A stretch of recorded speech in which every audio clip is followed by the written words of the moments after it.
More.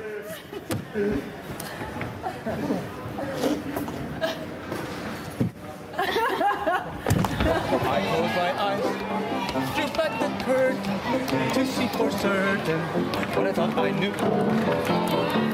Joseph marks the beginning of, one of the most crucial collaborations in the British 20th century theatre. Well, Joseph was a chapter of accidents, really. And a schoolmaster friend of ours called Alan Doggett invited us to write something for his end-of-term school play. We sort of thought of lots of stories. One time we was thinking of sort of doing a spy kind of James Bond type story. I think then Tim looked through his wonder book of Bible stories and came up with this story of the guy who was exiled and driven into slavery and came back and saved his country and brought it into economic renewal. And we came up with Joseph. And from that point, back in 1968, March the 1st, when Joseph was first performed, it just grew and grew and grew. You wouldn't say it was a flawless masterpiece. You'd just say it was a wonderfully fresh, inventive, new piece of musical theatre. I think Tim Rice is right, He once said to me, did I do this? Were we that young, that fresh, that innovative? And it was such a wonderfully unself-conscious piece of writing by them both, just as they started out. And it's got that bloom on it of freshness, immediacy and absolute charm.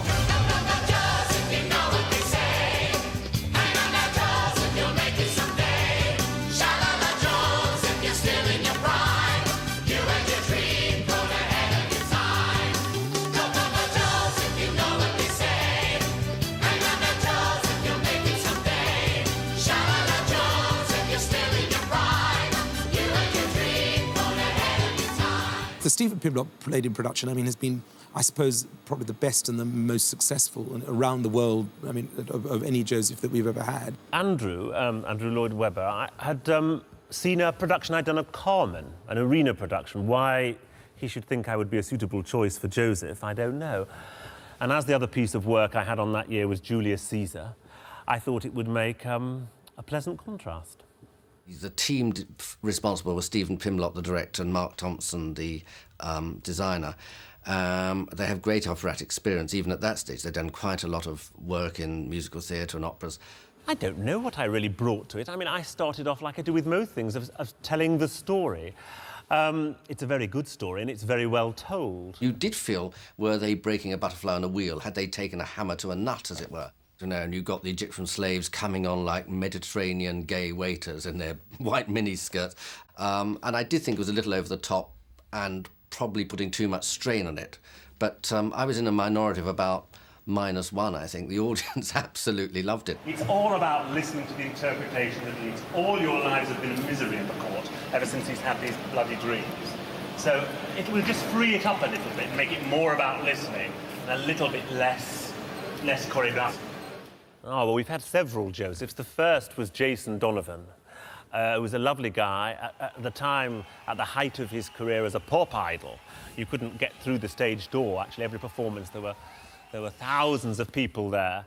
And he was very charming and very fresh and had a certain sort of naivety and innocence, which was marvellous for the part. I look handsome, I look smart, I am a walking work of art. Such a dazzling coat of many colours, how I love my coat of many colours. Then came Philip Schofield. I went to the Lyric Theatre in Hammersmith for an audition. And it wasn't really a very auspicious start because he asked if I could do Any Dream Will Do, and I couldn't remember how it finished. Who had a lovely dry English wit and a sort of mischievous twinkle which suited Tim's lyrics very well. And also he proved himself a wonderful singer. Andrew had arrived and I said, "Where would you like me to stand?" And he'd said in a very gruff voice, "In the middle might be a good idea." So really it was looking very ugly. I thought this has not been a very good idea at all. And then a couple of days later, they phoned up and said, "If you want to do it, it's yours." Then came Donny, who, of course, we have now, who, I mean, comparisons are invidious, and all of them were brilliant in their different ways. But Donny has something, I think, very special.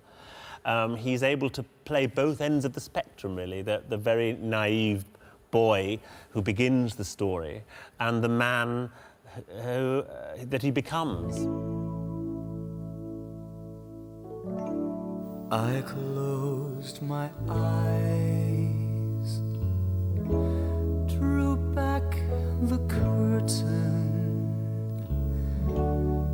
to see for certain what I thought I knew. I was given the script and I thought, oh, this isn't really what I want to do. I want to progress a little bit further because it's typical, you know, Joseph donned in white, long hair, big smile, Donny Osmond, perfect, typecasting.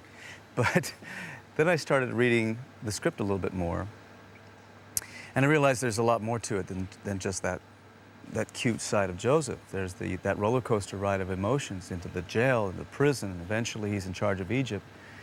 To be able to pull off someone at 18 years old all the way to 40 years old within about an hour and a half worth of time would be a stretch, would be difficult to pull off and be believable. So I said, let's try it for maybe 6 months. About 6 years later, I said, that's enough. We certainly never expected it to become anything like the phenomenon it is today.